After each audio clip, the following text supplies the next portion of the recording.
They called me worthless, she confessed. But the cowboy said, then they never saw the fire. The sun had barely risen over the desert planet of Ravarin, painting the sky in shades of orange and pink. The wind swept across the colony like an invisible hand, scattering fine red sand over every surface. For most people, it was just another day of survival. But for Ilara Voss, it was another day of fighting to be seen. Ilara moved through the broken corridors of the colony's central hub, her boots kicking up dust with every step. Sparks flickered from damaged power conduits, and alarms that had long lost their urgency wailed faintly in the background. The sandstorm from last night had torn through the colony faster than the engineers could repair, and now she was the only one left trying to fix the energy grid. Her hands were steady, even though her chest pounded. She tightened a few loose wires, recalibrated the energy converter, and whispered to herself, "Just a few more adjustments. You can do this." But the whisper barely left her lips before it was drowned out by the shouting of her colleagues. "Ilara, step away from the panel." She looked up and saw Corvin, one of the senior engineers, standing in the doorway. His arms were crossed and his face was tight with frustration. I said, "Step away." You'll make it worse. Ilara felt her stomach twist. I can fix this," she said, her voice small but firm. Corvin shook his head. "You fix this?" You've barely finished your training. You're wasting your time here. Her fingers tightened on the tools in her hands. She had heard it 1,000 times before. The colony didn't see her value. Her ideas were ignored. Her solutions were dismissed. No matter how many times she proved herself, no one seemed to care. "I'm not wasting my time," she muttered more to herself than to him. Corvin scoffed. "Keep telling yourself that, Voss. Maybe someday you'll believe it too." With that, he turned and left, the door slamming behind him. Alone again, Ilara let out a long breath.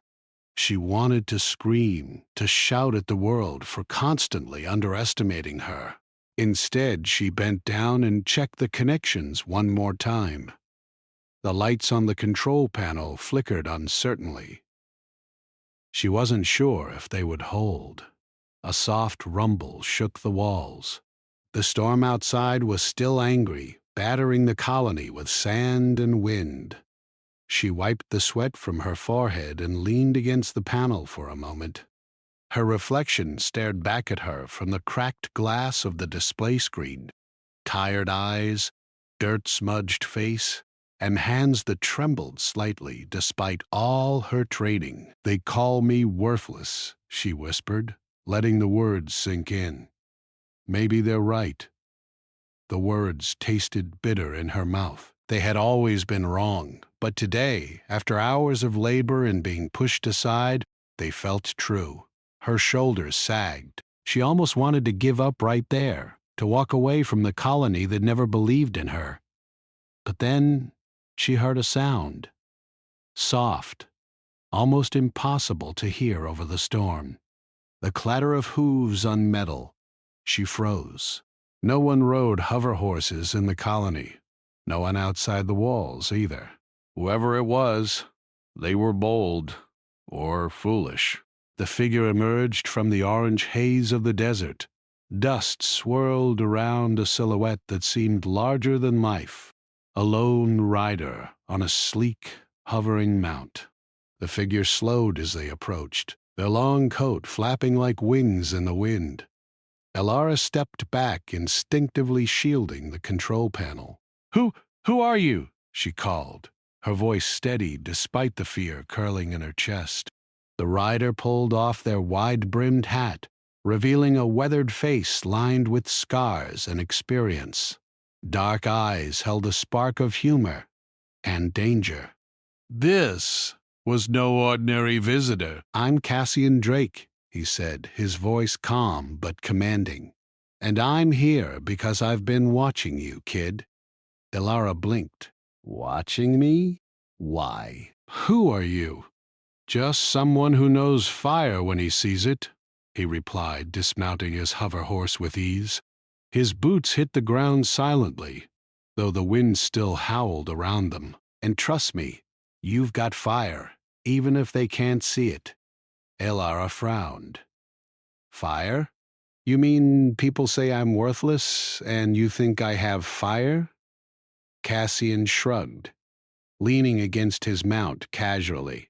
I don't care what they think. I care what you can do. And I can see it. That spark, that energy. It's not something to hide. It's something to use. For a moment, Elara didn't know what to say. No one had ever spoken to her like that. No one had ever told her that her skills, her ideas, and her courage were worth noticing. She wanted to believe him, but the sting of rejection ran deep. They don't see me, she whispered, almost to herself. They never see me. They only see my mistakes. Cassian tilted his head, his gaze steady. Then they never saw the fire you had inside. And fire can't be ignored forever. Elara's heart raced. Part of her wanted to reject him, to turn away and sink back into the shadows. But another part, the part that had saved the colony more than once, that had fixed problems no one else could, felt a strange thrill. Maybe, just maybe, she wasn't worthless. The wind shrieked outside, making the moment feel urgent. Cassian gestured toward the horizon. There's something out there, something dangerous, but it needs someone smart and brave enough to handle it. You're smart, kid. You're brave. You've got the fire. Are you willing to use it? Elara swallowed hard. Her hands itched to get back to work, to prove herself in a way that mattered. She had spent years hiding in doubt, letting the opinions of others define her. But now the chance to step up, to do something important, felt like a lifeline. I don't know, she admitted. Cassian's grin was faint but confident. Good. That's the first step. Not knowing means you still have room to grow. Follow me if you want to see what fire can really do. Elara hesitated. Her mind flashed back to Corvin's words, to the sneers of her peers. But then she looked at the storm raging outside, at the world beyond the colony's walls. Something inside her stirred. Curiosity, courage, and a hunger to be more than what others said she was. She nodded. Okay, I'll follow you. Cassian mounted his hover horse, offering her a hand. That's the spirit. Fire needs fuel, and I think you're ready to burn bright. For the first time in a long while, Elara felt hope. The dust and sand of Raverin swirled around them, but inside her chest, a small flame flickered, tentative, but alive. She realized that maybe, just maybe, being seen by someone who truly understood her fire was all she needed to start proving the world wrong. As they moved toward the edge of the colony, the storm seemed less threatening and the horizon stretched out endlessly before them. For the first time, Elara didn't feel worthless. She felt capable. She felt alive. And for the first time, she wondered what she could do with the fire that no one had ever seen. Elara climbed onto the back of Cassian's hover horse, gripping the leather straps tightly. The wind from the storm still whipped around them, stinging her face and throwing grit into her eyes. But she hardly noticed. Every nerve in her body was alert, alive with the promise of something new, something dangerous. Cassian adjusted his hat and looked back at her. Hold on tight. Ravarin's deserts don't forgive mistakes. I can hold on, she said, trying to keep her voice steady. Her heart beat fast, part excitement, part fear. She had never left the colony alone like this, let alone ride across the open desert on a hover horse with a stranger. Cassian smirked. "I didn't mean the horse. I meant life." Elara frowned, but he didn't explain. Instead, he nudged the horse forward, and they rose above the sand, the machine humming steadily beneath them. The colony quickly became a tiny dot behind them, swallowed by the endless orange dunes. The desert stretched for miles. Jagged cliffs and rock formations pierced the horizon like broken teeth. Elara had read about this terrain, but seeing it in real life was overwhelming.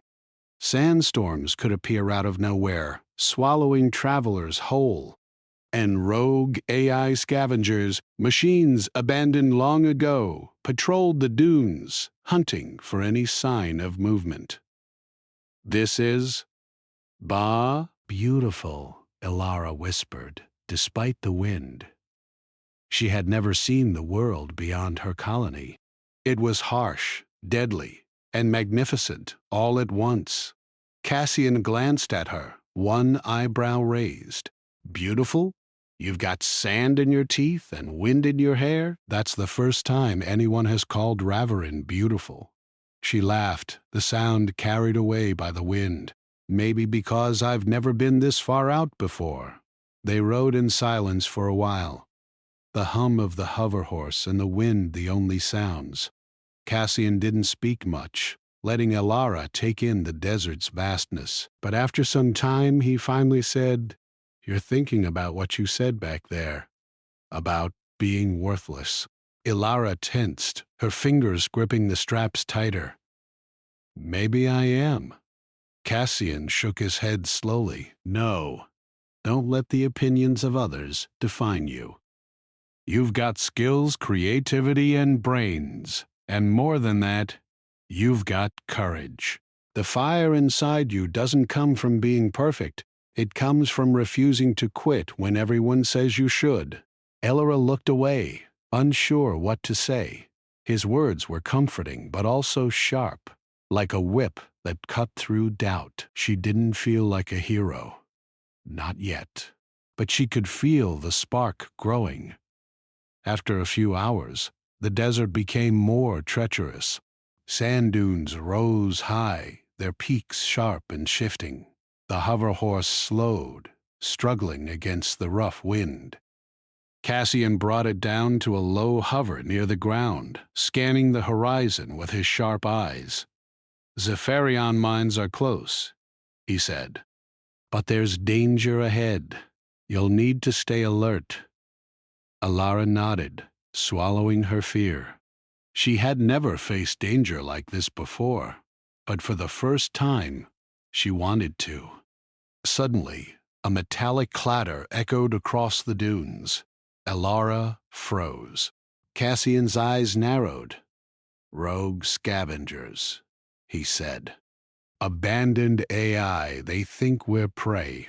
Before she could react, 3 small drones emerged from behind a dune, hovering on thin, jagged legs.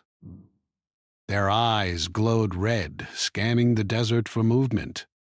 Elara's heart pounded in her chest. She had read about these machines. They were relentless, dangerous, and could kill without hesitation. "Stay calm," Cassian said. "I'll handle the front. You watch our back and the sides. Learn their pattern." Elara nodded. She felt the adrenaline surge through her veins, sharpening her focus. The drones moved in a slow circle, calculating, waiting for a mistake. She noticed that their sensors had a blind spot directly below their line of sight. "Cassian," she called, pointing. "If we stay low, we can get past them." He grinned. "Smart thinking, kid. Let's try it." They lowered the hover horse, hugging the ground as the drones circled above. Alara's hands shook slightly, but she stayed focused, guiding them carefully across the dunes. One misstep could trigger the drone's defense mode. A gust of wind nearly toppled them. Elara shouted, steadying the horse, and Cassian laughed. Nice reflexes. That's fire in action. Finally, they cleared the drones. The machines scanned the ground, unable to detect the travelers below. Cassian patted her shoulder. See? That's the kind of thinking that keeps people alive out here. Fire. Elara smiled, feeling a warmth in her chest. She was learning. She was capable. As they rode, Cassian began to share stories of his past missions. He had traveled across deserts, ice planets, and asteroid fields. He had fought pirates, rogue AI, and even hostile alien wildlife. But what impressed Elara most was not his bravery. It was his belief in people who had fire, people who refused to give up. "You're learning fast," he said, watching her study a map of the mines on his wrist console. "But out here, brains aren't enough. You've got to trust your instincts, too." "I think I can do that," Elara said, her confidence growing.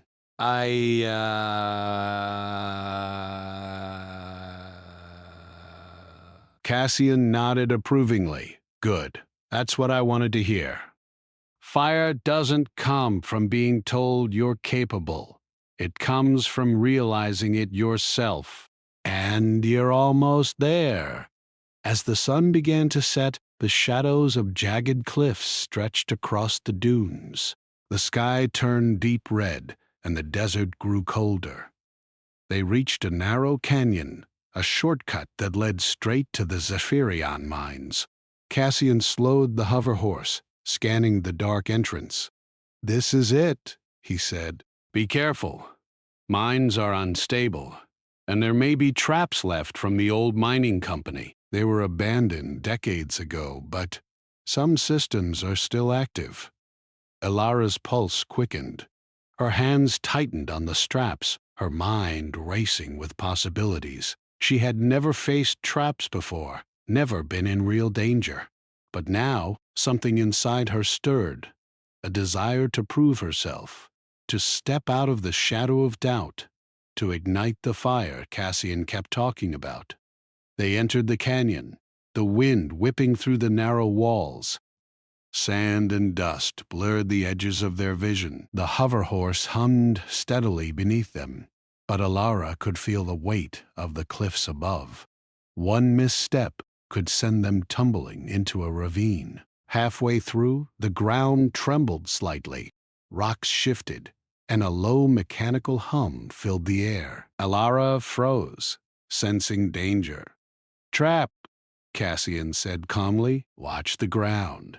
Some old mines had pressure sensors. One wrong step and it triggers a collapse.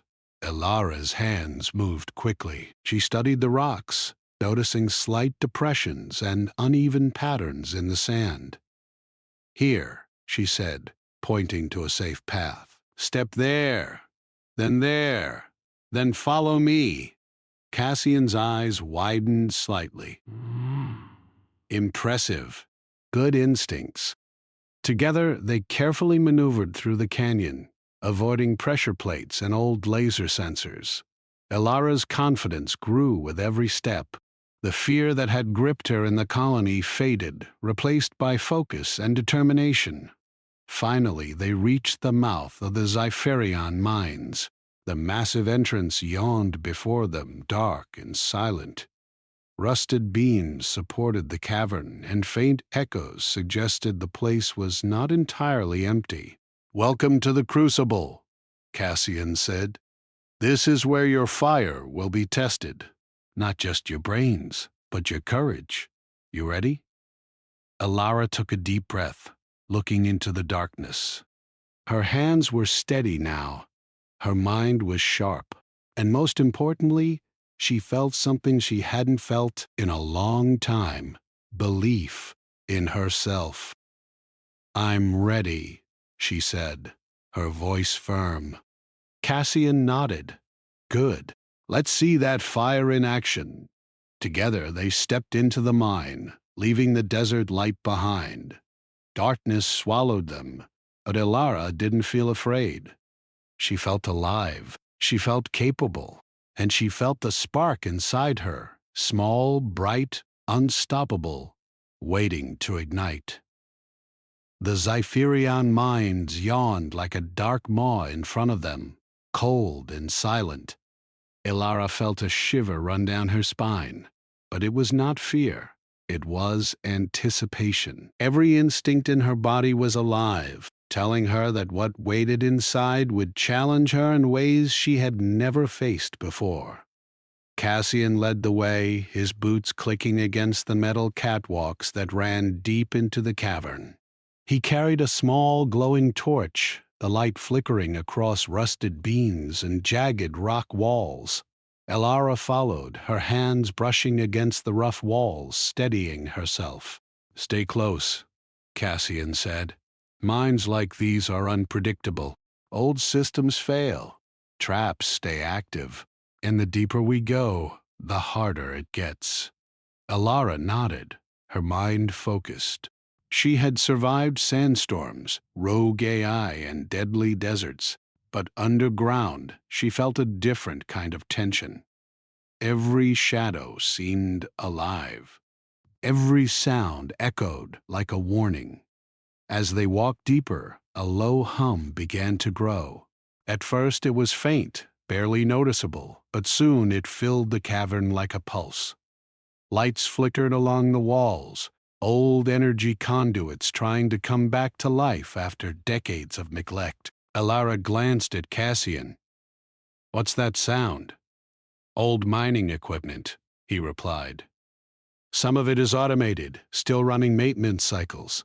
Don't touch anything unless I say so." The tunnels split into multiple paths. Cassian paused, studying a holographic map he carried on his wrist. "The crystals we need are stored in the central chamber. It's a straight shot from here if we avoid the traps." Ilara's stomach twisted. Traps. She had avoided them outside, but now, deep in the mines, she had no idea what could happen. Her hands trembled slightly, but she reminded herself of what Cassian had said. Fire comes from refusing to quit when everyone says you should. She tightened her grip on her small toolkit, ready for anything. They chose the middle path, careful to avoid loose metal plates and pressure sensors.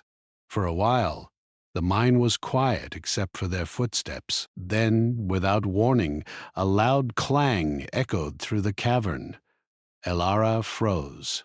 Ahead of them, a massive gate had slammed down, blocking their path. Sparks flew from the panels, and the low hum grew into a high-pitched whine. "Trap!" Cassian shouted. He grabbed her arm, pulling her to safety behind a pile of rubble. "This is why I said stay alert." Ilara's heart pounded. "What do we do?" Cassian studied the gate, running his fingers along the panel. "It's an old security system. Pressure-sensitive plates triggered it. We need to disable it from the control panel." Ilara swallowed her fear. Her hands were steady now. She stepped forward, kneeling beside Cassian as he guided her. "I think I can reroute the power," she said, her mind working fast. Cassian glanced at her. "You think?" "I know I can," she corrected, her voice firm. She connected wires, tapped on the control panel, and followed her instincts. Sparks flew, lights blinked, and the gate shuddered. After tense moments, the hum ceased, and the gate slowly lifted. Cassian whistled low. "Not bad, kid. Not bad at all." Ilara felt a rush of pride. She had done it.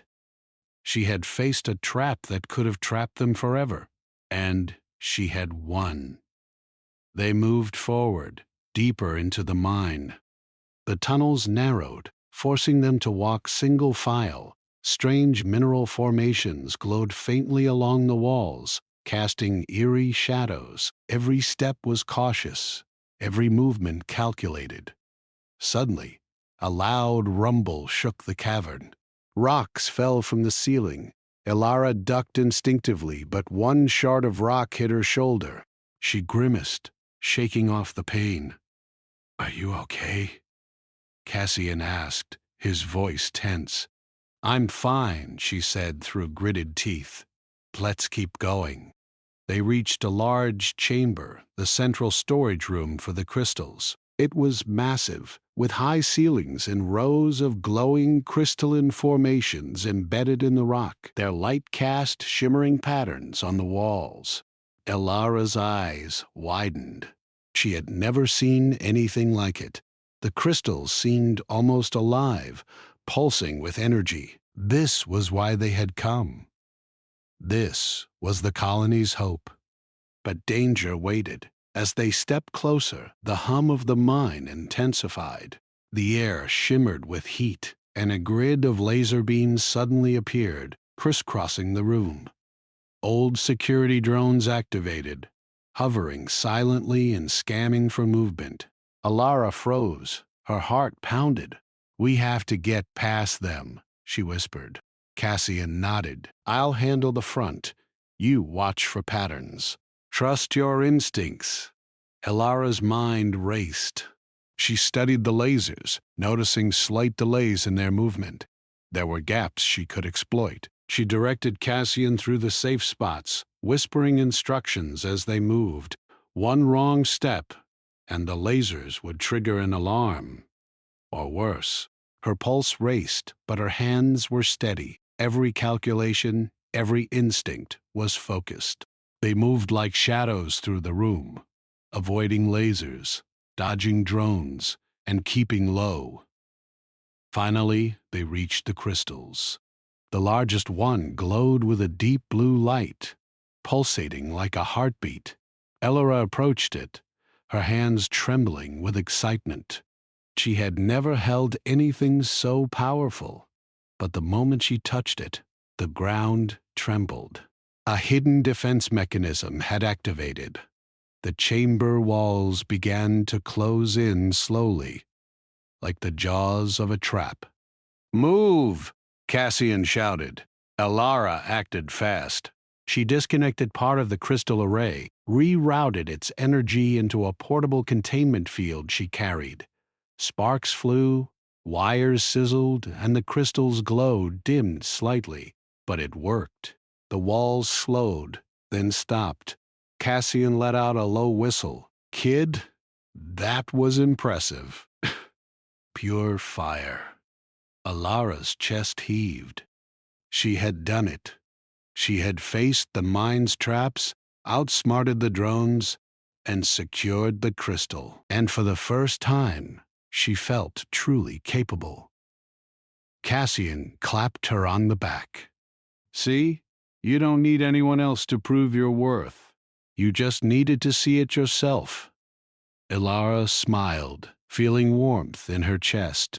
The fire inside her was no longer a flicker. It was a blaze, steady and strong. They gathered the remaining crystals, securing them carefully. The return path was still dangerous, but Elara felt ready. The sandstorms, the drones, the desert's harshness, all of it had prepared her for this moment. As they made their way back through the narrow tunnels, she glanced at Cassian. Thank you for believing in me. He grinned. I didn't believe. I knew. Fire like yours isn't easy to miss once it starts burning. Elara laughed softly. It was a sound of relief and triumph. She had stepped out of doubt and into strength. She had faced the crucible and emerged victorious. Outside, the desert was calm, the storm a distant memory. The hover horse carried them back to the colony, the crystals safe in their containment field. Elara felt a new sense of purpose. She knew the journey wasn't over, but for the first time she believed she could handle anything. As the lights of the colony appeared in the distance, Elara looked at Cassian. What's next? He shrugged, a small smile playing on his lips. Next, we make sure this fire you found reaches everyone who needs it. The colony's in trouble, and people will see what you're capable of. But be ready. This is only the beginning. Elara nodded. She felt excitement, not fear. The fire inside her had grown into something unstoppable, and she was ready to show it to the world.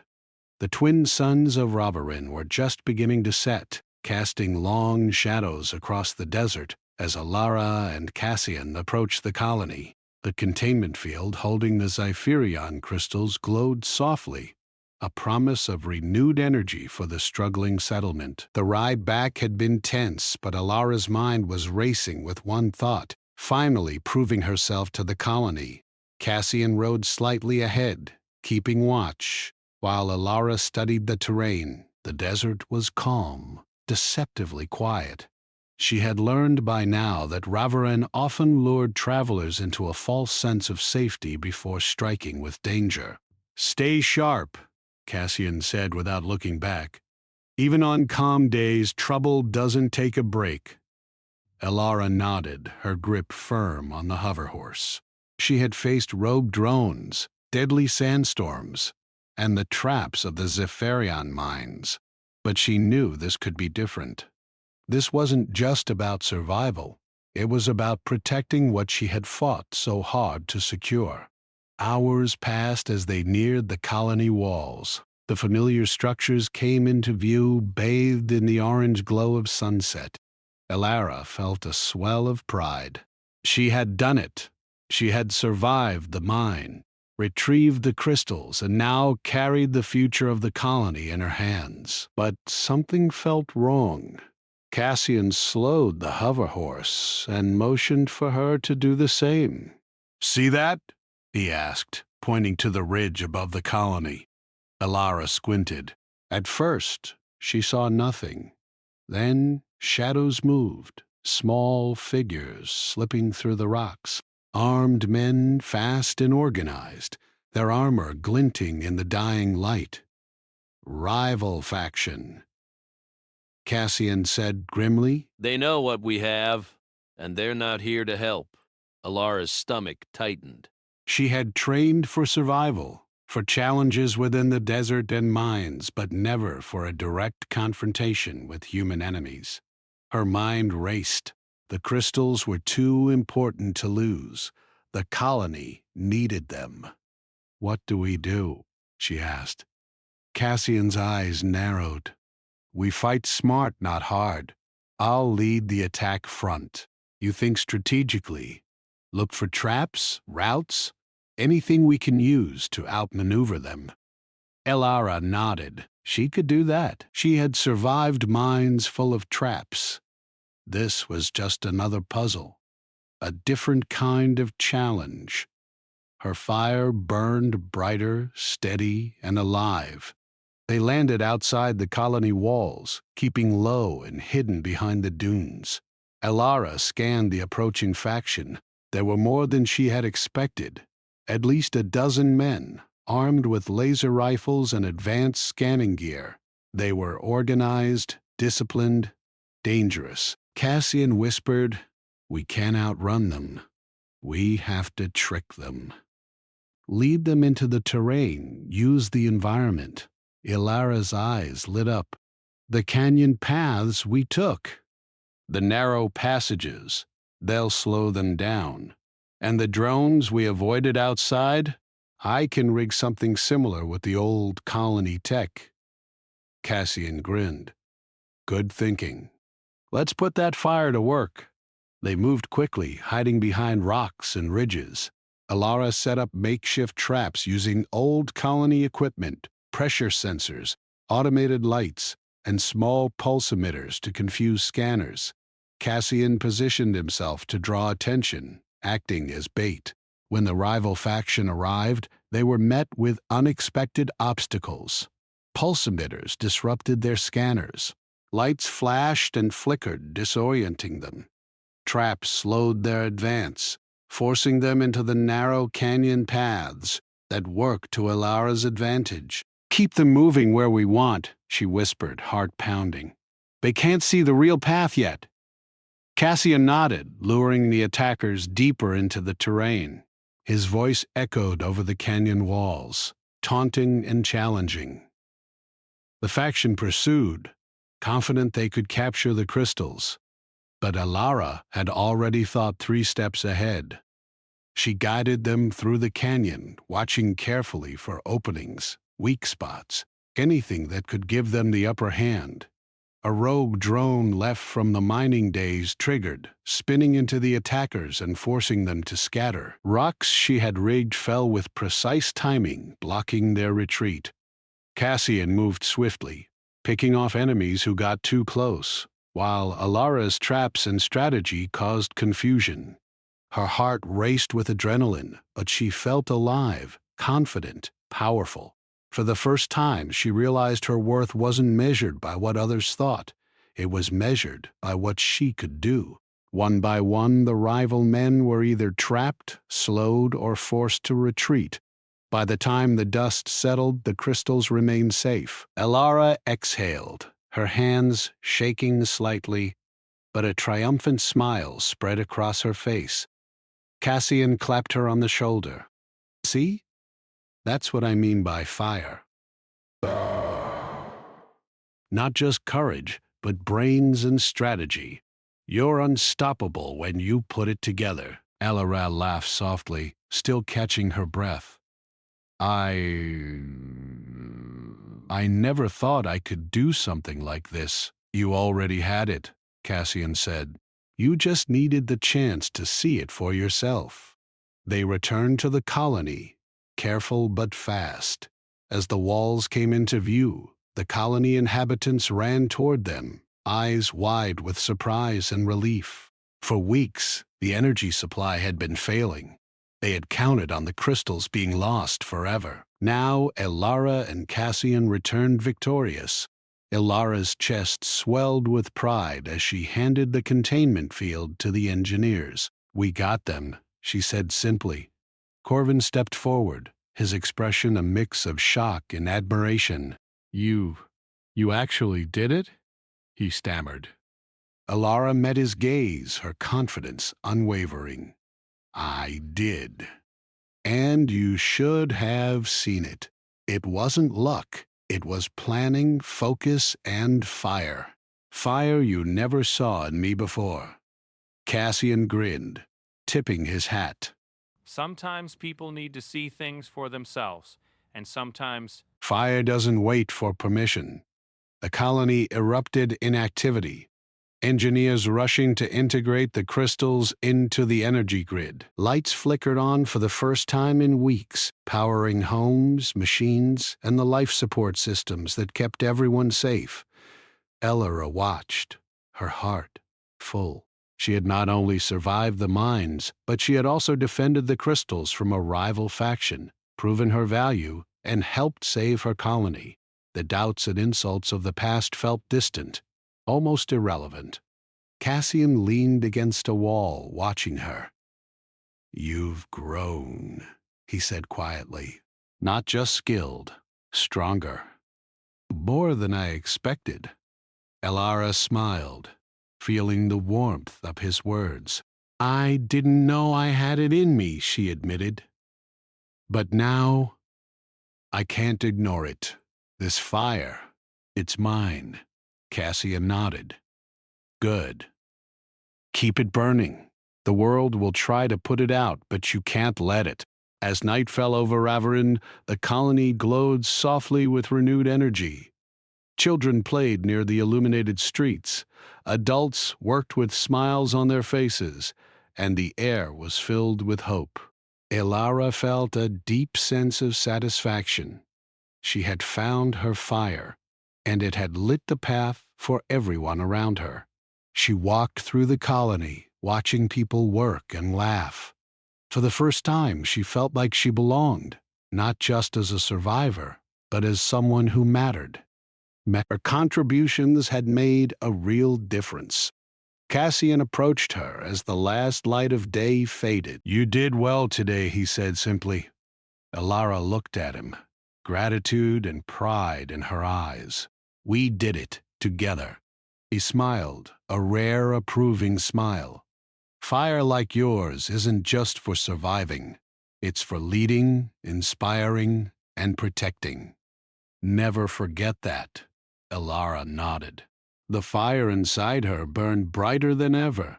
She had faced mines, storms, and enemies. She had risked everything and succeeded, and she knew that whatever came next, she would face it with courage, intelligence, and an unstoppable flame. As they watched the colony settle into a peaceful night, Elara realized something important. Being seen, being valued, wasn't about the words of others.